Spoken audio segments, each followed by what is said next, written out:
Un libro, un periódico. ¿Desde cuándo existe? ¿Cómo se hacían en el siglo XIX? ¿Cómo eran? Seguramente mejor que ellos. La imprenta tenía entonces más de 3 centurias. En el siglo XVI, la publicación en alemán de la Biblia inauguró la era de las publicaciones como una forma de difusión amplia de ideas. Para averiguar cuál fue el aporte específico del siglo XIX, vamos a mirar los mundos de la imprenta, el papel, la fotografía.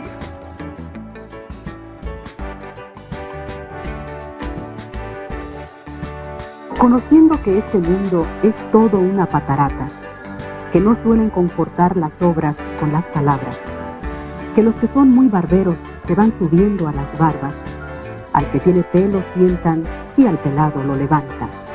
En México, el primer diario se hizo en 1805. En la independencia, los ejércitos de Hidalgo deambularon por los caminos con una imprenta. Este es el texto de un periódico mexicano del siglo XIX. El Testamento de un Pobre, de 1818, escrito en una hermosa letra impresa con los llamados tipos que tienen una antigua historia.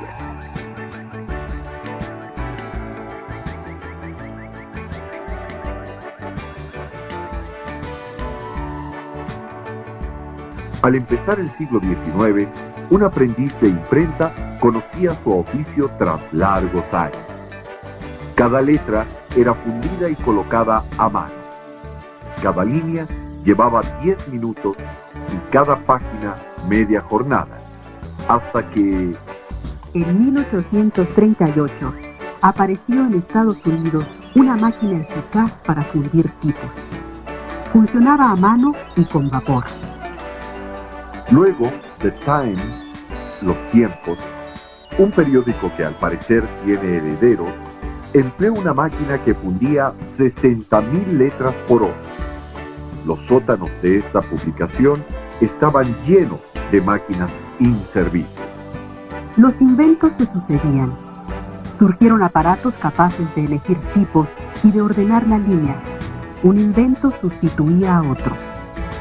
En 1886, donde antes había 3 obreros, un fundidor de tipos, un operario selector y una persona que justificaba las líneas, solo quedó uno y hacía el trabajo 4 veces más rápido. La linoticia, la preparación, armado, cortado y justificado de las líneas, era una tecnología depurada al acabar el siglo XIX. Y para hacer libros, se empleó en 1890 en Estados Unidos la monoticia, que permitía corregir letra por letra.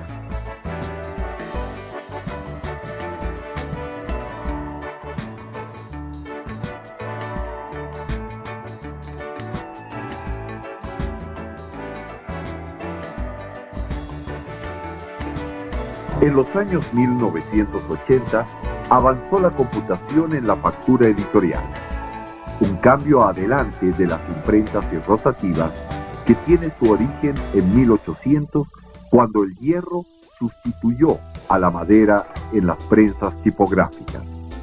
Movidas entonces a pedal y a vapor, las prensas tipográficas también fueron perfeccionándose.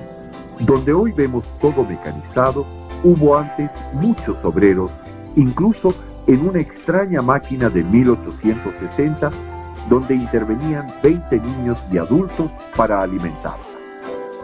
Al fin, se generalizó una rotativa con principios similares a los actuales, que tenían 3 secciones en un cilindro, una donde se tomaba la hoja, otra donde se entintaba y una más donde se imprimía.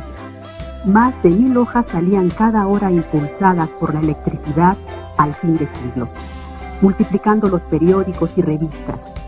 Más de 250 empresas con linoticia en la Inglaterra de entonces. En Alemania, el siglo vio aumentar la producción de obras impresas de 3.300 a 25.000.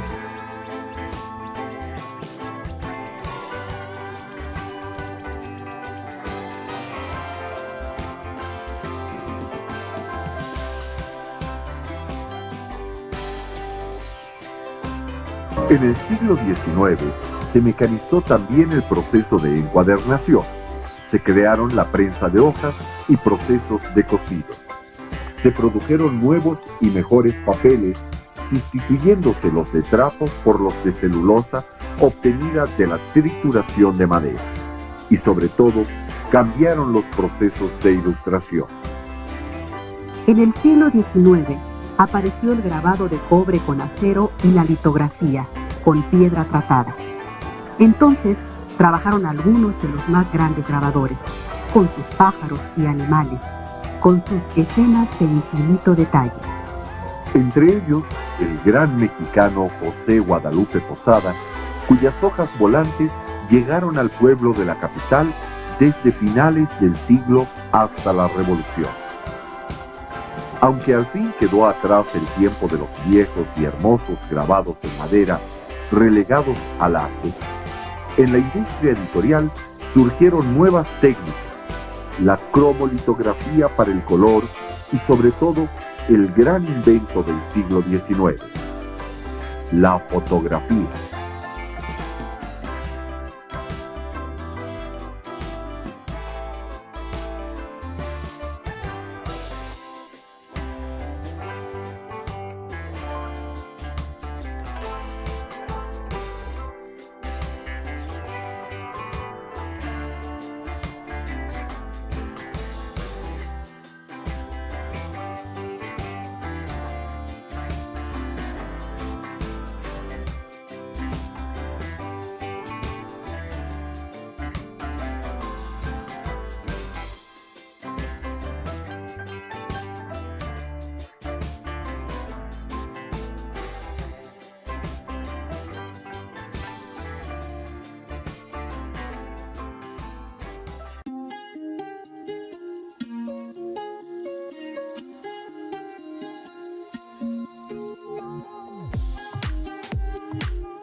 La cámara oscura, conocida desde 1685, invertía la imagen ante ella luego de dejar pasar la luz por un agujero pequeño. En 1727 se conoció el efecto químico de la luz, que afecta las sales de plata y que fue el principio usado en los negativos y papeles de la fotografía. La luz empezó a escribir en un laboratorio en 1802. En 1816, desde una ventana francesa, Niepce tomó la primera fotografía del mundo que se tardó 8 horas. En 1839 surgió el daguerrotipo, el primer sistema de fotografía ampliamente utilizado. Mejorando lentes, películas, papeles, sustancia y fijadores de la imagen, el siglo se cerró con una cámara instantánea. Sí, la Kodak de George Eastman. En 1890, en Inglaterra, nació el Daily Graphic, el primer diario totalmente ilustrado del mundo.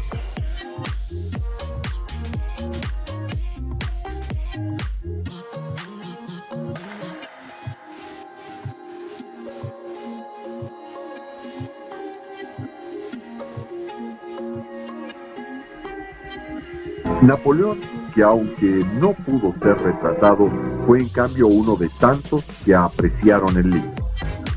En sus campañas llevaba una biblioteca portátil, y no obstante, sus ejércitos saquearon las bibliotecas de los países ocupados. El libro era uno más de los bienes acaparados por los hombres de gran fortuna. Un noble inglés, Sir Thomas Phillips, acumuló por sí solo 60.000 manuscritos. Pero hubo también un acceso popular a las publicaciones del siglo XIX.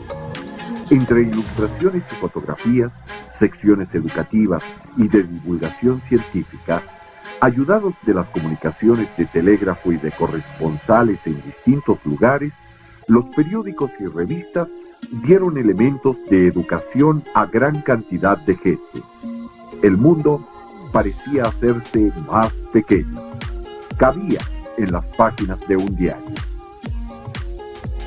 El libro, el periódico, las revistas, las publicaciones científicas, los semanarios y toda la literatura periódica hecha posible por la prensa rotativa cambió el perfil de las mayorías del siglo XIX, que tuvieron acceso a la lectura por bibliotecas, hojas sueltas, compras a vendedores ambulantes y a libreros que vendían restos de edición a precios accesibles.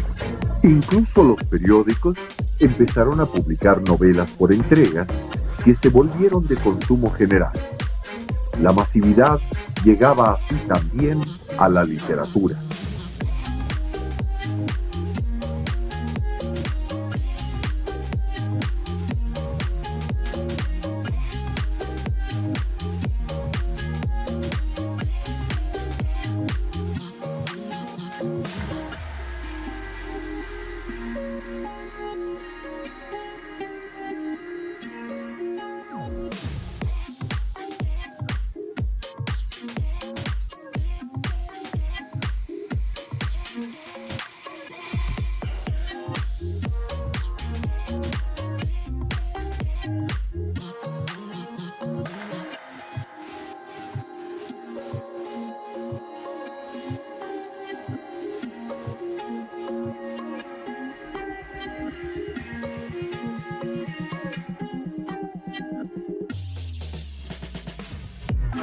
La máquina de escribir fue un último invento masificador de la lectura en el siglo XIX.